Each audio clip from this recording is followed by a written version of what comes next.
अस्सलाम वालेकुम जी, मैं हूं दुआ मलिक। बोल कहानी दुआ मलिक के साथ में आज मैं जिस शख्सियत से आपको मिलवाने वाली हूं, उनसे मिलवाने से पहले मैं आपसे एक बात करना चाहती हूं। हमारे माशरे में जब औलाद पैदा होने वाली होती है तो हमेशा माँ बाप ये दुआ करते हैं कि काश हमारी औलाद सारी दुनिया में हमारा नाम रोशन करे। और जब यही औलाद बड़े होकर सारी दुनिया में हमारा नाम रोशन कर देती है तो कहीं ना कहीं किसी ना किसी घर में ये औलाद हमारे लिए बाइसे शर्मिंदगी बन जाती है। आज मैं मिलवाने वाली हूँ आपको सारा गिल से, जो कि एक ट्रांसजेंडर तो हैं मगर इन्होंने सारी दुनिया में पाकिस्तान का नाम खूब रोशन किया। 2010 से मॉडलिंग कर रही हैं। WHO, USAID और बहुत सारे और बड़ी बड़ी ऑर्गेनाइजेशंस में पाकिस्तान ट्रांसजेंडर कम्युनिटी को रिप्रेजेंट करती हैं, इनके मसाइल के बारे में बात करती हैं। अभी रिसेंटली एक मूवी इन्होंने की है जो कि रिलीज़ होने वाली है इंशाल्लाह दिसंबर में, जहाँ पे आप इन लोगों को देखेंगे, इनका टैलेंट देखेंगे। 52 कंट्रीज़ में पाकिस्तान को रिप्रेजेंट कर चुकी हैं और बेशुमार इनकी सक्सेस के बारे में हम आगे जाके बात भी करेंगे। मगर अपने घर में ये आज तक एक्सेप्ट नहीं हुई, इनको इनके पेरेंट्स ने आज तक एक्सेप्ट नहीं किया। और ये स्टोरी बताने का आज आप लोगों को, ये कहानी बताने का आज आप लोगों को मकसद सिर्फ ये है कि कहीं ना कहीं किसी ना किसी घर में ऐसी ही एक बेबाक रोशनी कहीं बुझ ना जाए या धीमी ना हो जाए। अस्सलाम वालेकुम सारा, कैसी हैं आप? वालेकुम सलाम दुआ, I am perfectly fine and thank you so much for inviting me in the show. और जो मेन मकसद मेरा इस शो पे आने का था वो बेसिकली ये था कि बहुत सी ऐसी सारा होंगी हैं और हमारे नज़रअंदाज करने से वो ख़त्म नहीं हो जाएंगी। मैं उनको मोटिवेट करना चाहती थी कि प्लीज़ हिम्मत मत हारो, क्योंकि ऐसा नहीं कि मैं बहुत इजीली यहाँ पहुँच गई। बहुत कुछ ऐसा कुछ देखने को मिला जो कि कभी कभी सोचकर आपकी रूह भी कांप जाती है, पर आपको कोशिश नहीं छोड़नी चाहिए। सारा, एक बहुत आम सा सवाल जो कि हर इंसान जब तुमसे मिलता होगा तो सबसे पहले यही सवाल करता होगा ना कि तुम्हें पता कैसे चला कि तुम ट्रांसजेंडर हो? उस वक्त क्या हुआ? तुमने अपने माँ बाप को बताया कैसे? मगर आज सारी दुनिया को तुम्हारे पास मौका है कि तुम ये बात बताओ। एक इंसान को ये एहसास कब होता है कि वो इंसान है? मुझे भी वो एहसास कि मैं एक मूरत हूँ तभी हुआ जब मुझे ये एहसास हुआ कि मैं एक इंसान हूँ, एक अशरफुल मखलूक़ात हूँ। इसके अलावा इसका कोई जवाब नहीं है, क्योंकि जब से मैं सांस ले रही हूँ तब से मुझे एहसास है। ऐसी बहुत सी चीज़ें हमारे माशरे में, ख़ास तौर पे अगर आप औरत को देखो तो वो फेस करती है, जो कि उसको एहसास ज़रूर होता है पर शायद कहीं ना कहने की हिम्मत उसमें नहीं होती। और कहीं ना कहीं जब औरत में हिम्मत होती है तो माशरे में वो बात को सुनने की हिम्मत नहीं होती।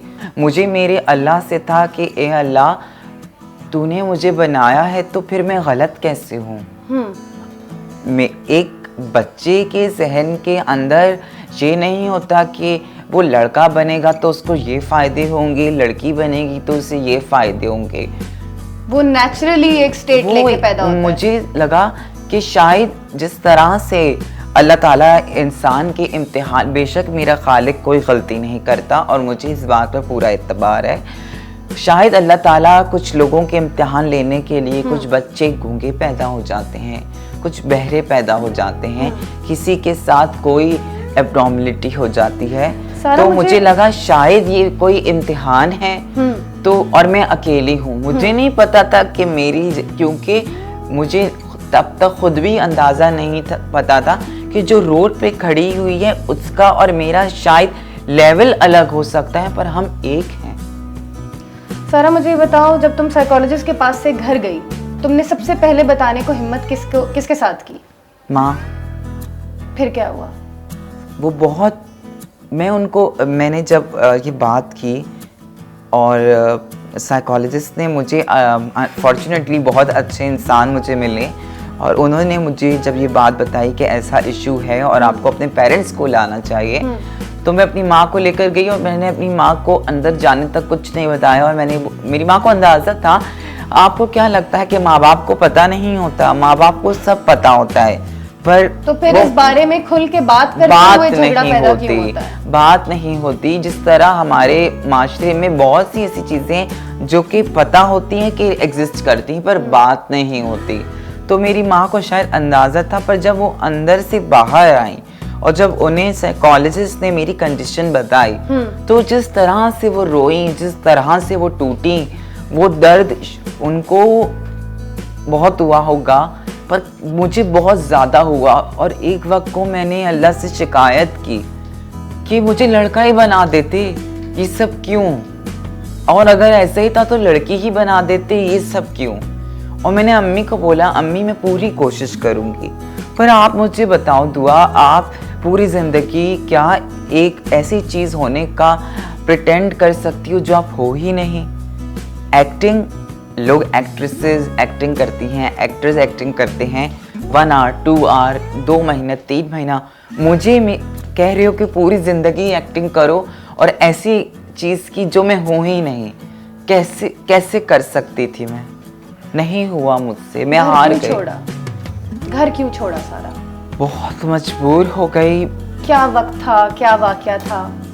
देखिए पेरेंट्स को मैं इसलिए कुछ नहीं कह सकती क्योंकि आपकी सिबलिंग्स और सोसाइटी का बहुत प्रेशर होता है। मगर सारा वो पेरेंट्स जो तुमसे बात नहीं करते, वो वालिद साहब जो तुमसे आज तक बात नहीं करते, वो शायद आज ये शो देख रहे हो। तुम बताओ, इंशाल्लाह देखेंगे। मुझे ये बताओ कि घर छोड़ने का वाकया जैसे तुम अपने दोस्तों को बताती हो, जैसे तुमने इस शो से पहले मुझे कभी बताया होगा, मैं चाहती हूँ आज वैसे लोगों को बताओ।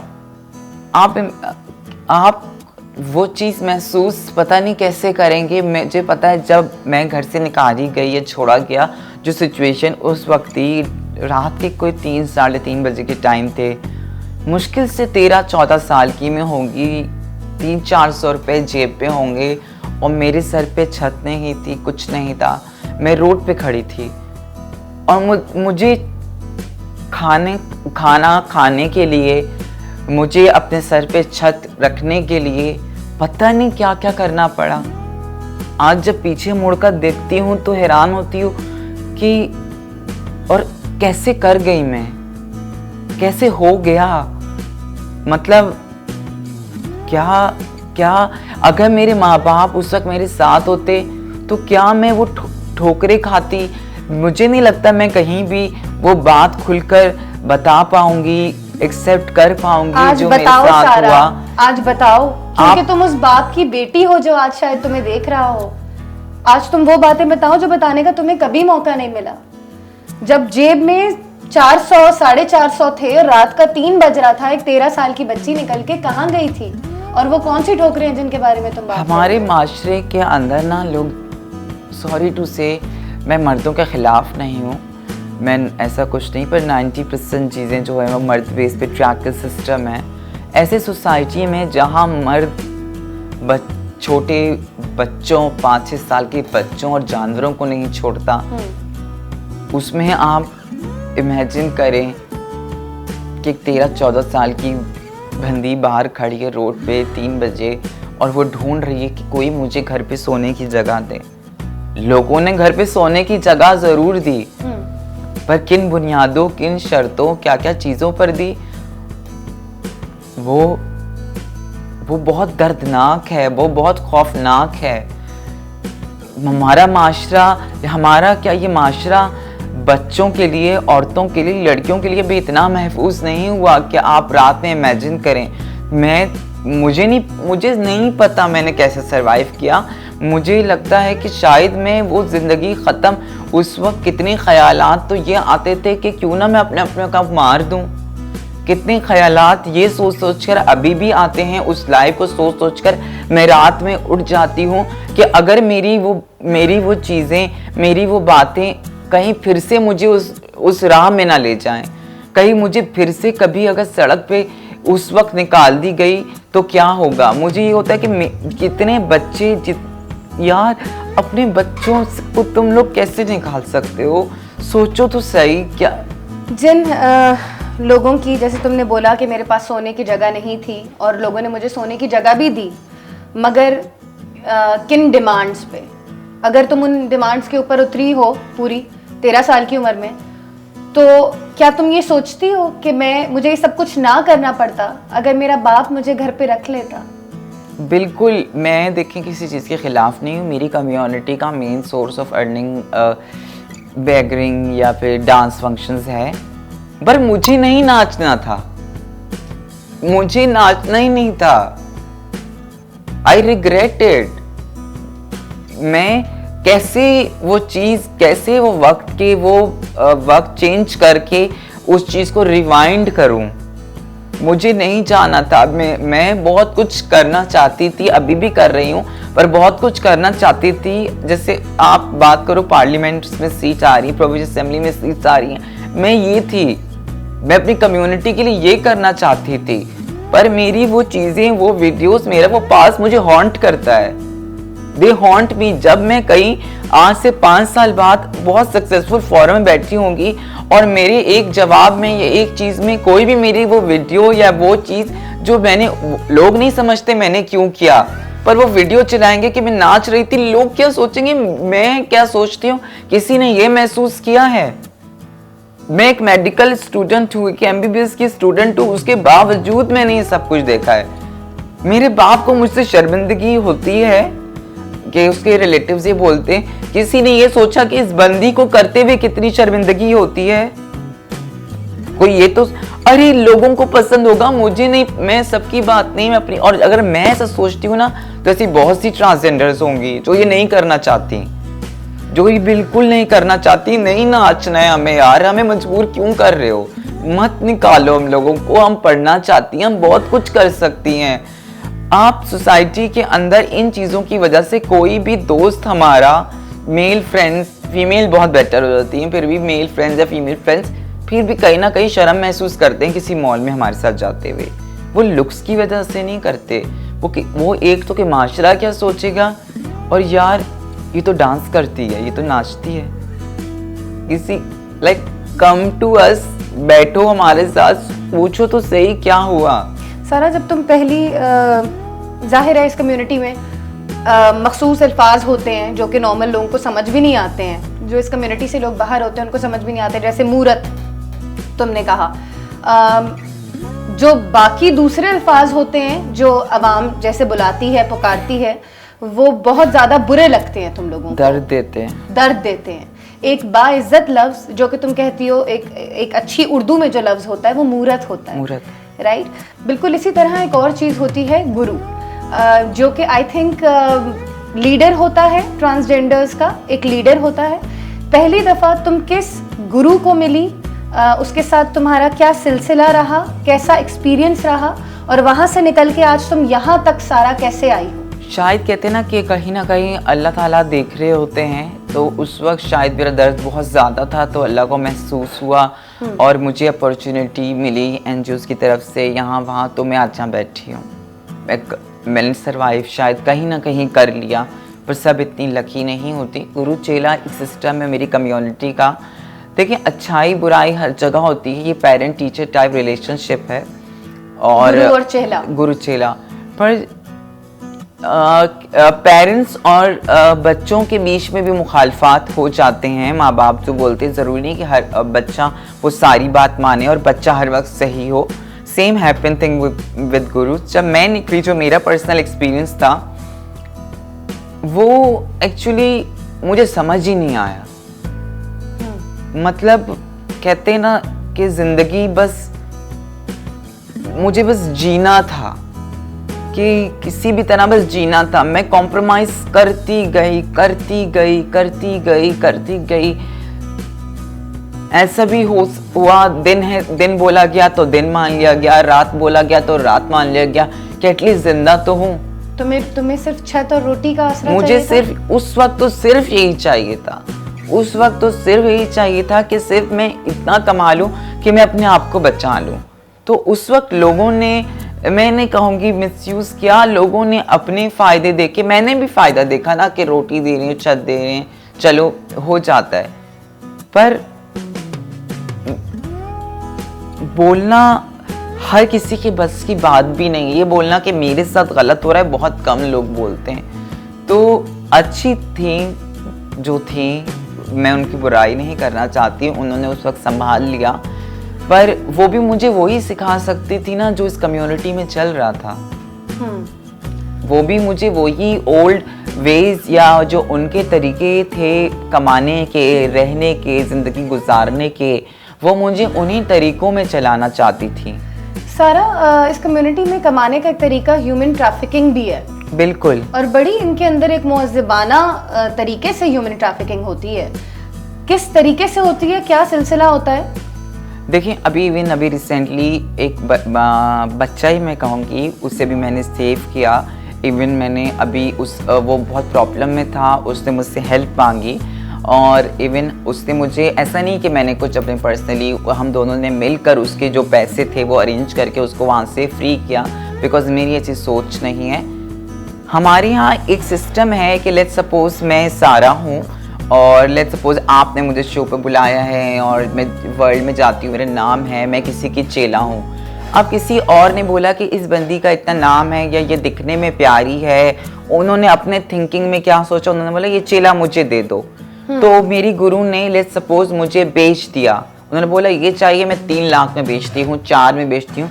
लोग 25-25, 30-30 लाख तक ये बिकते हैं। उन्होंने मेरी इजाज़त के बगैर ही मुझे बेच दिया और पैसे उन्हें दे दिए। अब मैं 3 में बिकी, 5 में बिकी, 10 में बिकी, अब वो जो मेरी नई गुरु हैं वो मुझसे निकलवाएंगी, और अगर मैं ये चीज़ें ना मानूं तो वो मुझसे लेगी, चाहे वो किसी तरीके से भी ले। और अगर मैं ये चीज़ें ना मानूं तो मुझे, मेरी कम्युनिटी से ही एक रस्म होती है हुक्का पानी बंद करना, वो करके मुझे निकाल दिया जाएगा, और मैं किसी भी ट्रांसजेंडर से थ्रू आउट पाकिस्तान नहीं मिल सकती, ना कोई मुझसे मिल सकता। यानी अगेन मैं बैक टू स्क्वायर 1 हो जाऊंगी। जिस तरह मेरी फैमिली ने निकाला उसी तरह ये भी निकालेंगे। अब मैं कहाँ जाऊं? मेरी रिक्वेस्ट है, please please don't do this with us, हमारे साथ ऐसा मत करो। आप लोग ना इस कम्युनिटी को ना बहुत प्रोवोक कर रहे हो, उनको पिन कर रहे हो कि वो क्रिमिनल्स बन जाएं। मत बनाओ हमें क्रिमिनल्स। कितना क्राइम रेट है इस कम्युनिटी का? क्राइम देखो, अभी पूरे सिंध में एक ट्रांसजेंडर जेल में है, जिसने पूरे सिंध में सिर्फ एक ट्रांसजेंडर जेल में है, ठीक है, पूरे सिंध में। और यानी कि इतने ज्यादा बेजरर कम्युनिटी है ये। मुझे ये उर्दू एक लैंग्वेज है ना, जो कि पाकिस्तान तख्लीक में आया तो आई, एक लश्करी लैंग्वेज है, डिफरेंट लैंग्वेजेस से वो अल्फाज हुए, बड़े बड़े मुसन्निफ आए, बड़े बड़े गज़ल लिखी। बेटा और बेटी के अलावा हमारे लिए क्या लिखा? कोई वर्ड दो ना उर्दू में, हमारे लिए क्या है? मैं क्या हूं, अपने बाप का बेटा या बेटी? नहीं है तो वो वर्ड नहीं, तुम्हारी जुबान में हमारा वर्ड ही नहीं है। और बात करते हुए इंसाफ की, राइट्स की, एग्जिस्टेंस, तो क्या करें जब कानून। एक बात मैं आपको बताती हूँ, रेप की जब बात होती है, ट्रांसजेंडर का रेप पाकिस्तान में रेप ही नहीं है। मेरी ऐसी कितनी फ्रेंड्स हैं, लॉ में ही नहीं है। इवन ट्रांस प्रोटेक्शन बिल जो भी बनाया उसके अंदर बहस हुई, और rape is not a rape. उसके लिए कितना जद्दोजहद में पिटिशनर हूँ कोर्ट में, मैं लड़कर थक चुकी हूँ। यानी हमारा रेप रेप ही नहीं, यानी कोई भी आ सकता है, रेप कर सकता है, जा सकता है। इट्स बिकॉज रेप से भी एक औरत का हमारे माशरे में। सारा, मुझे ये बताओ कि तुम्हें लगता है जिस तरह बच्चों को अपने माँ बाप से शिकवे होते हैं, उस तरह तुम्हें लगता है कि जो बुजुर्ग हैं इस कम्युनिटी के, उनसे कुछ ऐसी गलतियां हुई होंगी जो आज बिल्कुल हमारी जनरेशन को भुगतनी पड़ रही है, ट्रांसजेंडर्स को? बिल्कुल। क्यों आप लोगों ने कोशिश नहीं की? ऐसा नहीं कि पहली सारा हूं यार, ऐसी बहुत सी आई होंगी, क्यों कोई सामने नहीं आई? क्यों आप लोगों ने कोशिश नहीं की चेंज करने की? It's been so many years, हम कब से हैं? मुगल एम्पायर से आप देखो तो हम लोग क्या थे, वजीर एंड एवरीथिंग। इतने आप लोगों ने माशरे ने साइड पर किया, रेजिस्ट तो करो, रिबेल तो करो, सब कुछ होता है, लेकिन एटलीस्ट करो तो। आप लोगों ने तो हथियार ही डाले में। सारा, ऐसे बच्चों के साथ बचपन में मैंने बहुत सुना है, क्योंकि मेरे बहुत सारे ट्रांसजेंडर्स जो हैं वो दोस्त भी हैं। मैंने बड़ा सुना है कि बचपन में इन लोगों के साथ फैमिली की तरफ से हरासमेंट होती है। क्या इस बात में कितनी हकीकत है और क्या तुम इन चीज़ों से गुजरी हो? बहुत ज़्यादा हकीकत है। एक्चुअली फैमिली हरेसमेंट जो होती है, जब एक ट्रांसजेंडर का पता चलता है ना, तो एक्चुअली रिलेटिव डरते इस बात से कि ये तो सामने आ गई, अब ये बता ना दे कहीं हमारा। और उस चक्कर में वो अपने आप के पेरेंट्स को इतना पंप करते हैं कि आपको या तो घर से निकाल दें या भाग जाएं। यहाँ तक भी ऐसा भी माहौल, ऐसे भी मेरे रिलेटिव्स ने मेरे साथ किया है कि ये तक बोला गया कि मुझे जंजीर से बांध दिया जाए। और मैं अपने बाप को ये बोल रही थी कि पापा, मतलब मैं आज भी बोलना चाहती हूँ कि अगर क्या हुआ, मैं अगर आपका एक अच्छा बेटा नहीं बन सकी, मैं आपकी अच्छी बेटी तो बन सकती हूँ। इससे बुराई क्या है? मुझे नहीं पता इसमें क्या बुराई है। और रिलेटिव्स जो है ना, वो बहुत बहुत गलत रोल, और प्लीज़ आप लोग ऐसा ना करें। आप लोग कुछ और कर सकते हैं। आप एक बच्चे की ना ज़िंदगी ख़राब कर देते हैं एक दूसरे को नीचा दिखाने के चक्कर में। लेट्स सपोज इन लॉज की अगर बात करें, मेरी मदर मुझसे बात करती हैं, मेरी फैमिली मुझसे बात अगर नहीं करती तो मुझे घर से पता चलता है। मेरी सिस्टर की शादी में मैं अलाउड नहीं थी टू पार्टिसिपेट और टू इवन सी, ये एक शर्त थी।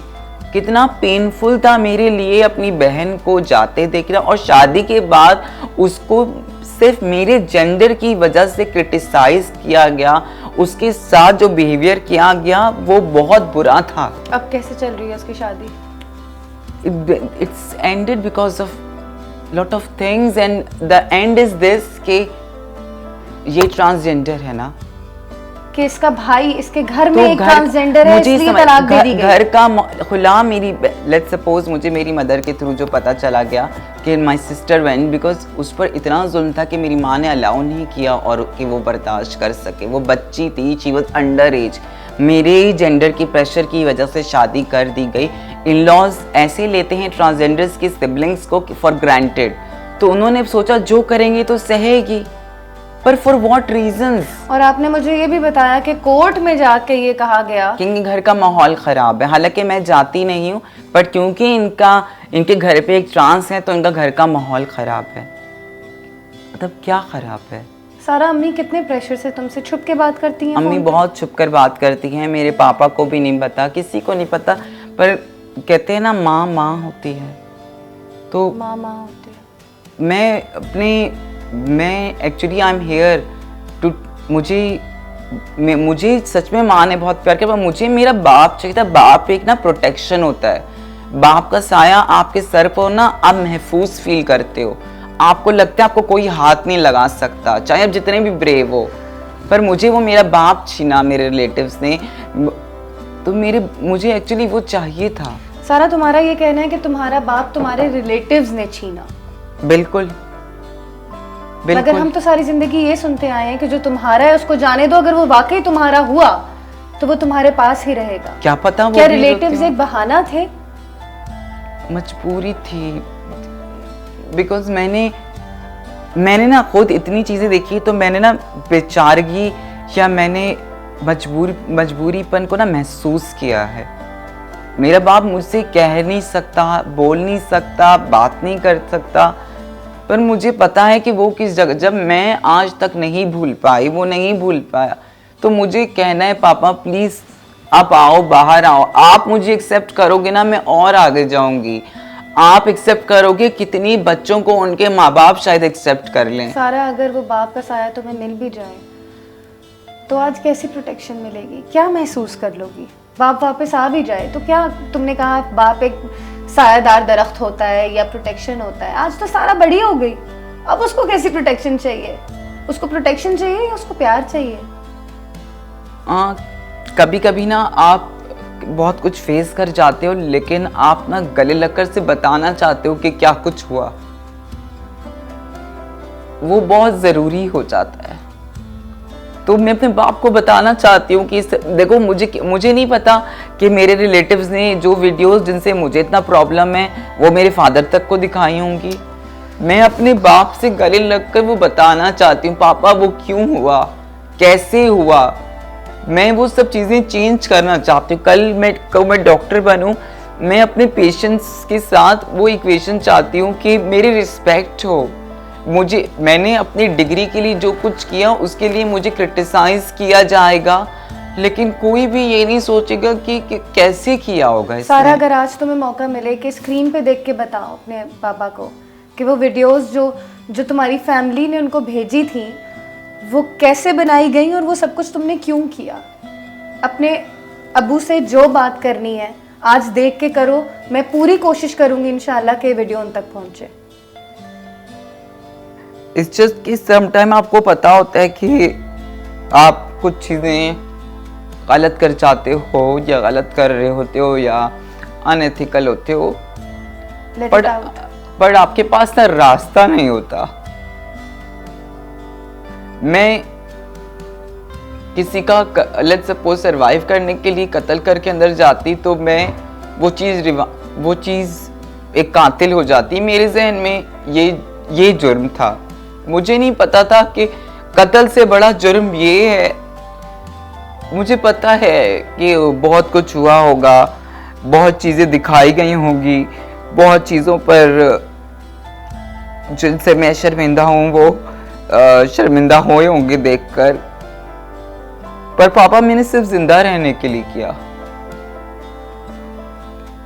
मैं मरना नहीं चाहती थी। और जो बताओ पापा को, स्क्रीन में देखो, बात करो उनसे, बेखौफ हो जाओ आज। इस जस्ट कभी कह नहीं पाई पर आई लव यू। मुझे आप चाहिए थे, अम्मी चाहिए थे, पर मुझे कहीं ना कहीं लगता था, नहीं एहसास था, पर मैं आपको करके बताना चाहती हूँ कि मैं नहीं करना चाहती थी, ये मैं हूँ ही नहीं। मुझे अगर एक मौका मिले अपनी जिंदगी से कुछ टर्न करने का तो मैं चाहिए टर्न कर दूं। मुझे शर्मिंदगी होती है सोच कर कि अगर मेरा बाप मेरे बारे में ये देखता होगा तो क्या सोचता होगा। तुम्हें रिक्वेस्ट करनी है कि वापस बुला ले तुम्हें? It's just सारा डू इट। मैं चाहती हूँ यू नो कि I receive a call from my father कि प्लीज घर आ जाओ, मैं थक गई हूँ। मैंने बहुत मेहनत की है, बहुत किया है यहाँ तक आने के लिए, but I need my family. मुझे मैं शादी नहीं कर सकती, मैं कुछ नहीं, मेरी फैमिली यही है। और रिलेटिव्स को क्या मिला आप लोगों को? कुछ नहीं। और कितने बच्चों को बर्बाद करोगे? हर कोई मेरे जैसी नहीं होगी। अंकल अगर आप देख रहे हैं, ये मेरे हाथ हैं, खुदा के लिए सारा को अपना बेटा समझें या बेटी समझें, ये आपका फैसला है। खुदा के लिए इसको वापस बुला लें, क्योंकि यकीन माने जिन रिश्तेदारों ने, जिन घर वालों ने आपको भड़का के, आपके दिमाग में बातें डाल के, आपको खौफ दिला के सारा को बाहर निकाला होगा ना, निकलवाया होगा, वो रिश्तेदार आपके साथ उस वक्त नहीं होंगे जब आपकी हड्डियां भुर रही होंगी। अल्लाह ताला आपको सेहत दे, मगर अगर आपकी सेहत को कुछ भी हो जाता है या आप कभी भी जिंदगी में तकलीफ में होंगे तो शायद सारी औलादों में सबसे पहले भाग के सारा आपके पास आएगी। एक बच्चे को जो मोहब्बत, मैं खुद भी एक माँ हूँ, जो मोहब्बत माँ बाप दे सकते हैं अंकल, वो कोई और नहीं दे सकता। और अब तो बड़ी हो गई, अब तो डॉक्टर बनने वाली है, अब तो आपकी वो दुआएं कबूल होंगी जो आपने शायद इसकी टीनेज तक की हो। मैं मिस करती हूँ, जैसे मैं इंटरनेशनली जाती हूँ, सबके पेरेंट्स फ़ोन करते हैं उनको फ्लाइट पर, कहाँ हो, पहुँचे नहीं पहुँची एंड ऑल। आई मिस कि अब मैं उस जगह हूँ जहाँ मेरे माँ बाप फ़ख्र कर सकते हैं। I want them to be proud. मैं वो सब चीज़ें बदल चुकी हूँ, अब सब बदल चुका है। अब मेरे पेरोल पर हम रह सकते हैं, मैं कर रही हूँ, मैं सब कर रही हूँ, मैं वो सब करना चाहती हूँ। मैं वैसी नहीं रही, मैंने स्ट्रगल कर लिया। सारा अचीवमेंट्स बताओ अपनी। मैं IVLP के अंदर एज IVLP की तरह यूएस एम्बेसी की तरफ से मैं एज अ गेस्ट गई, जिसमें हमारे मुल्क के प्रेसिडेंट और प्राइम मिनिस्टर्स गए। मैं अपने बाप को ये बात बताना चाहती थी, ये चीज़ें अप्रिशिएट ही नहीं की जाती, ये चीज़ें हमारी सोसाइटी में कहते हैं टैलेंट की कदर नहीं होती। 2010 के अंदर I did international modelling in Thailand, जिसके अंदर मैंने कैलेंडर शूट किया। हाँ। ये सारी जो अचीवमेंट्स थी अपने बाप से मैं शेयर ही नहीं कर पाई, मैं अपनी फैमिली से शेयर ही नहीं कर पाई। WHO में तुम कंसल्टेंट रह मैं WHO की कंसल्टेंट रह चुकी। मैंने जो एशिया की हार्मोनल गाइडलाइन है वो डेवलप की है। मैं कंसल्टेंट रह चुकी हूँ UNDP की एंड UNAIDS की। मैंने यूरोपियन एम्बेसीज ने मुझे इनवाइट किया है as an guest for their programmes. ये सब चीज़ें मैं शायद एक लड़का करता तो उसका बहुत ज़्यादा नाम होता, कोई ना कोई शायद तमगा इम्तियाज टाइप कुछ दे भी दिया जाता, लेकिन एक ट्रांसजेंडर ने किया तो वो चीज़ें कहते हैं ना, मेरे जेंडर ने आकर मेरी हर चीज़ को ख़त्म कर दिया। तो और अभी पता नहीं मैं कैसे रो गई, मुझे अब ऐसा होता है कि रोना नहीं है वरना तुम्हें लोग वीक समझ लेंगे। Be strong, it's just like that. सारा मेरी सारी हमदर्दियाँ और मेरी सारी मोहब्बतें तुम्हारे साथ हैं और तुम सबके साथ हैं। और मुझे उम्मीद है कि जो कहानी आज हमने सुनी है इसमें जितनी सच्चाई और जितना दर्द था, ये दर्द हम सिर्फ सुन के भूल ही ना जाएं। हम इस दर्द को याद रखें। जब भी कोई ट्रांसजेंडर हमारे सामने से गुजरे तो हम अपने बच्चों को बताएं कि उनसे डरना नहीं है, उनके साथ उससे मोहब्बत और इज़्ज़त से पेश आना है जिस मोहब्बत और इज़्ज़त से वो अपने घर के बुज़ुर्गों से या अपने बहन भाइयों से मिलते हैं। मैंने बचपन में एक चीज़ सुनी थी कि हर चमकती हुई चीज़ सोना नहीं होती। बिल्कुल आज उसी तरह मैं सारा से जब बात कर रही थी तो मुझे एहसास हुआ कि शायद मैंने सारी ज़िंदगी इन लोगों को नाचते गाते, लोगों की खुशियाँ मनाते हुए देखा है, मगर इनकी ज़ात के अंदर कितनी दर्द, कितना तकलीफ़ है, इसके बारे में शायद मुझे भी इल्म नहीं था। मैं चाहती हूँ कि आप लोग इस वीडियो को ज़्यादा से ज़्यादा फैलाएं ताकि ज़्यादा से ज़्यादा माशरे में इस चीज़ का इल्म हो। और अगर हम सब में से कोई भी सारा के अबू को ये वीडियो दिखा सकता है, उसका सफ़र दिखा सकता है, तो खुदा के लिए ज़रूर दिखाएं। और अगर वो चाहते हैं इस शो पे आना, अपने दिल की बातें बताना, तो मैं हाजिर हूँ। Most welcome. Thank you so much for watching the show. अल्लाह हाफ़िज़।